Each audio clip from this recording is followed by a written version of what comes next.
monde, j'espère que vous allez bien. Voilà, j'étais en train de tourner les épisodes de la rentrée, ceux à venir, il y a plein de thèmes, et je me suis dit, non, je peux pas balancer un épisode comme ça, c'est quand même bien de prendre un petit temps pour un vlog, c'est déjà un petit peu plus personnel, et puis pour savoir comment s'est passé votre été, si vous avez eu l'occasion de pouvoir témoigner, de rencontrer vos proches, ou juste passer du temps seul ou en famille pour vous ressourcer un peu et vraiment prendre du temps pour vous. Donc j'espère que cet été s'est bien passé pour chacun d'entre vous. En tout cas pour moi ça l'a été, j'ai pris un petit temps de 15 jours pour me reposer, pour me ressourcer, pour me prendre des tête-à-tête avec le Seigneur et pour demander l'inspiration pour la saison à venir. Et c'est une saison qui s'annonce très riche. Déjà, j'ai reçu la fibre. Ça y est, oui, parce qu'avant j'étais avec une petite connexion internet, je galérais pour faire des trucs, j'avais même tenté de faire des lives.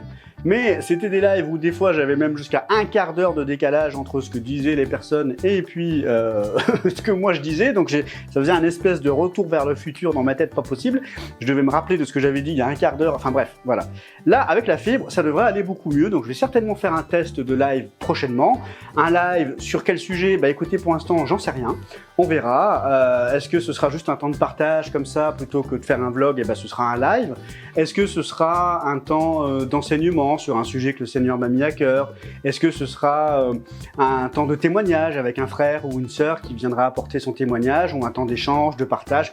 Je ne sais pas encore, mais c'est quelque chose qui semble se profiler dans les tuyaux. Je vous disais au départ que la saison s'annonce riche parce que j'ai beaucoup de thèmes qui sont arrivés et j'ai l'impression que ça s'oriente plus vers une saison d'évangélisation où je vais répondre à des questions basiques que je me posais avant d'être à Christ et de connaître Dieu, et que je me posais aussi une fois que j'avais donné ma vie à Jésus, et que parfois je me pose aussi maintenant et pour lesquelles j'ai pas forcément de réponse. C'est une pratique qu'on appelle l'apologétique et qui permet justement d'apporter des réponses à des questions globales pour défendre la foi chrétienne, pour l'apologétique chrétienne, ou défendre d'autres types de foi, mais là en l'occurrence c'est de la foi chrétienne dont je vais parler.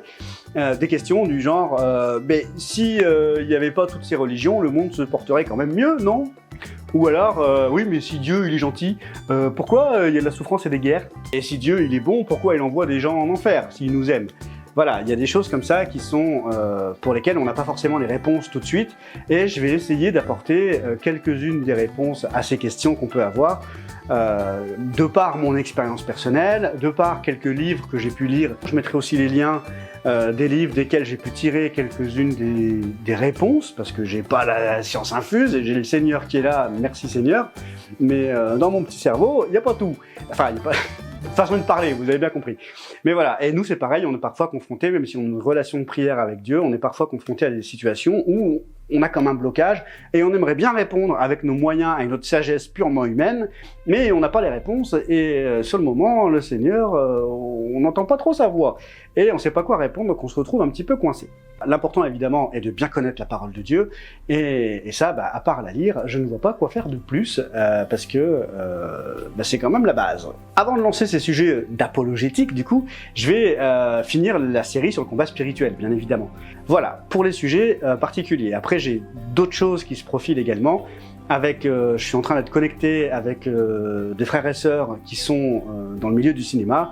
Donc il va peut-être y avoir des hors-sujets sur peut-être des films ou des séries qui vont sortir, et je profite d'ailleurs de ce vlog pour vous parler de The Chosen, dont la saison 3 arrive en français en fin d'année.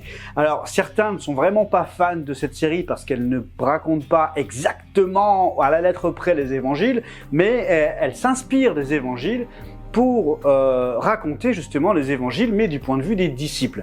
Et c'est ça qui est intéressant, cet angle de vue un peu différent, parce qu'il permet de s'intéresser justement à la vie de Christ d'un point de vue un peu différent de ce qu'on a l'habitude de voir. Et c'est une série qui, malgré ce qu'on peut dire, permet de toucher quand même des personnes qui ne sont pas croyantes et qui s'intéressent du coup à la vie de Jésus. J'ai plusieurs personnes autour de moi qui ne s'y intéressaient pas du tout. Lire la Bible pour eux c'était vraiment le dernier de leurs soucis, mais qui à travers cette série The Chosen ont commencé à s'intéresser un peu, à se poser des questions sur qui est Jésus, sur comment il agissait, parce que le Jésus qui est présenté dans cette série est un Jésus totalement accessible et bien loin des images que certains peuvent avoir étant le maître spirituel ou Jésus le sage, enfin voilà. on est sur quelqu'un de très accessible, qui est là, qui est disponible et qui parle avec tout le monde sans distinction. Et c'est ça qui est important. Donc voilà, il faut savoir que The Chosen sera diffusé au cinéma le 6 et le 8 octobre de manière juste ces 2 jours-là, dans 200 cinémas en France. Donc je mettrai un lien dans la description de la vidéo si vous voulez aller voir s'il y a une salle près de chez vous, parce que donc ça se passera uniquement le 6 et le 8 octobre. Eh bien moi je vous dis, aimez vos ennemis et priez pour ceux qui vous persécutent. Je me sens pas différent. Vous n'avez pas à sentir quoi que ce soit pour accomplir de grandes choses.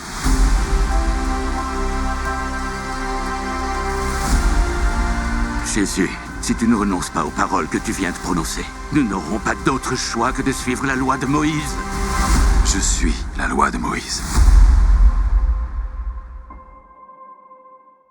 Comme vous le savez aussi, de temps en temps, je travaille avec Laurent de la chaîne Ministère des Affaires Éternelles, qui témoigne dans la rue à des personnes et qui leur parle de l'Évangile, de la bonne nouvelle de Jésus-Christ. Et on travaille ensemble sur des sujets de vidéos destinés à l'évangélisation pour équiper les frères et sœurs justement dans ce ministère de l'évangélisation, de permettre à pouvoir trouver à la fois pas forcément des techniques ou des méthodes, mais pour aiguiller les uns les autres dans le témoignage chrétien auprès des personnes qui ne sont pas encore à Christ.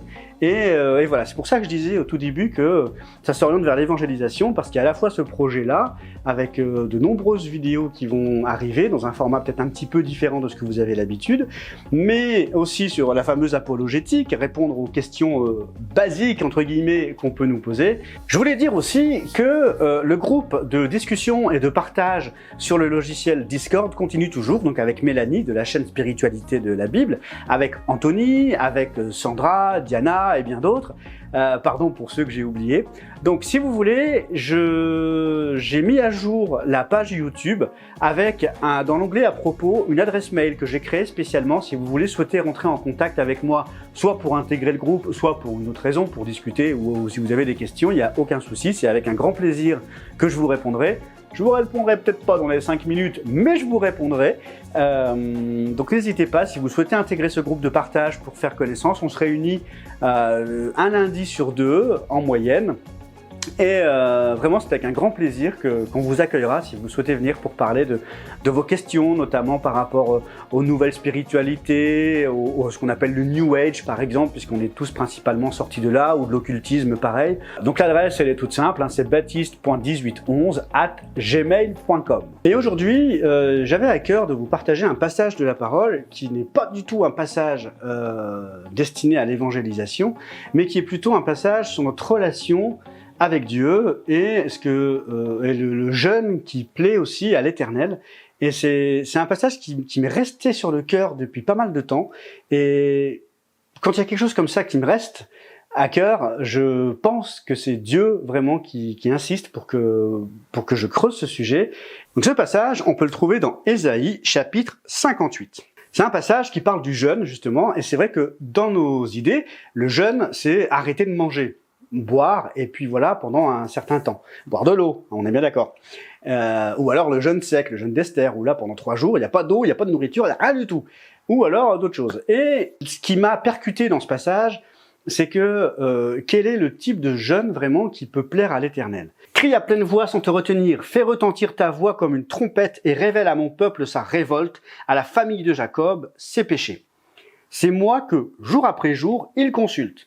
Ils veulent connaître mes voies. Donc là, les Hébreux veulent consulter, ils consultent l'Éternel, ils veulent connaître quelle est la volonté de Dieu. Comme une nation qui aurait pratiqué la justice et n'aurait pas abandonné le droit institué par son Dieu. Ils me réclament des jugements conformes à la justice.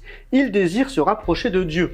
Donc, dans l'idée, les Hébreux avaient une intention qui était bonne, se rapprocher de Dieu, connaître sa volonté, et puis vouloir une justice qui colle à sa volonté.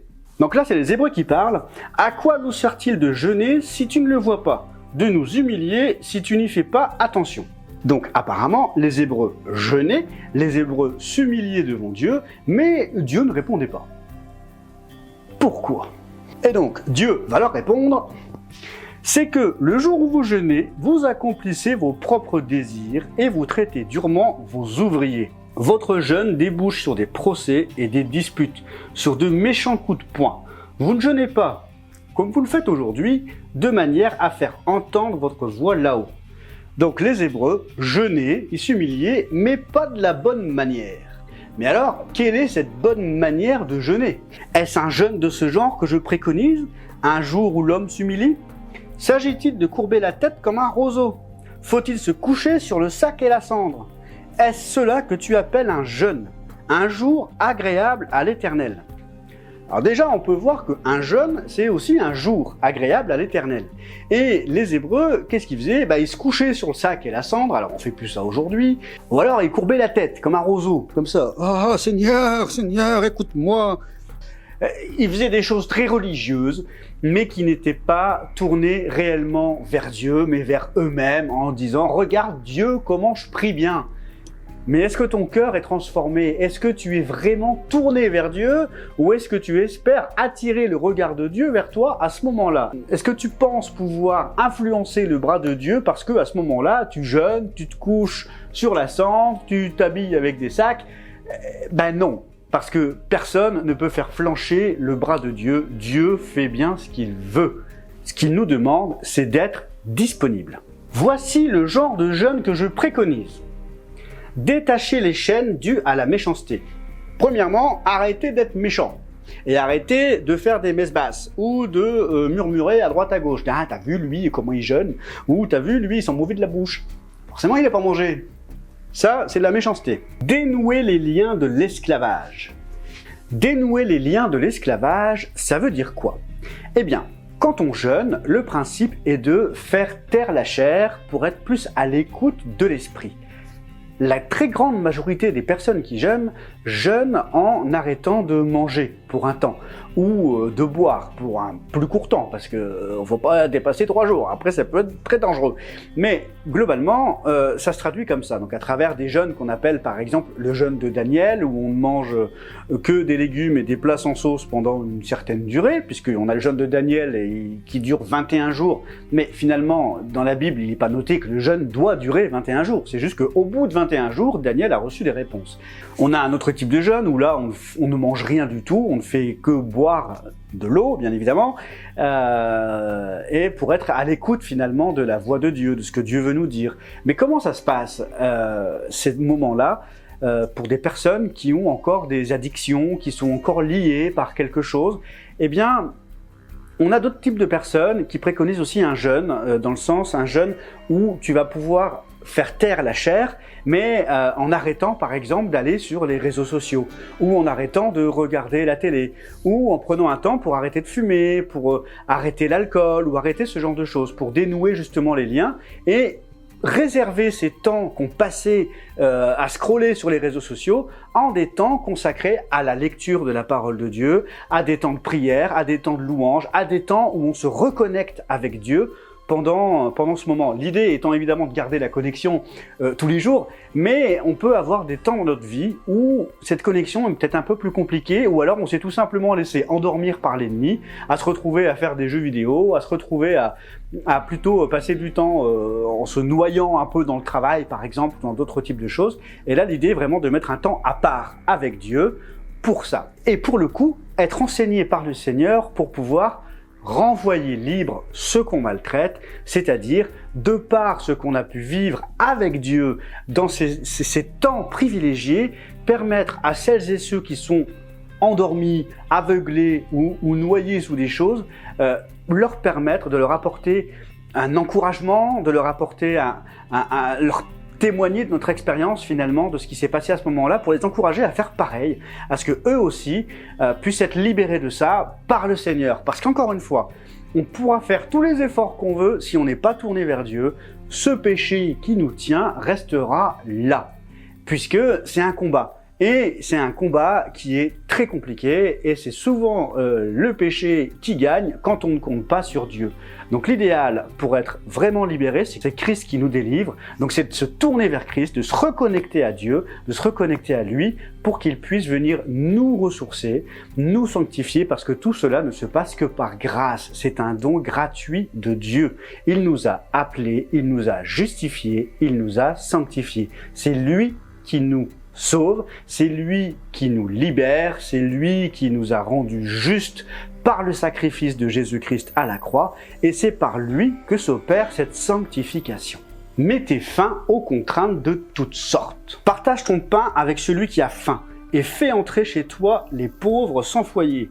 Quand tu vois un homme nu, couvre-le. Ne cherche pas à éviter ce qui est fait de la même chair que toi. Si tu considères le sabbat comme un plaisir, le jour saint de l'Éternel comme digne d'être honoré, et si tu l'honores en ne suivant pas tes voies habituelles, en ne cherchant pas à accomplir tes propres désirs et en ne parlant pas dans le vide, alors tu trouveras ton plaisir dans l'Éternel. Alors je te ferai monter sur les hauteurs du pays et te ferai jouir de l'héritage de ton ancêtre Jacob. Oui, c'est l'Éternel qui l'affirme. Amen.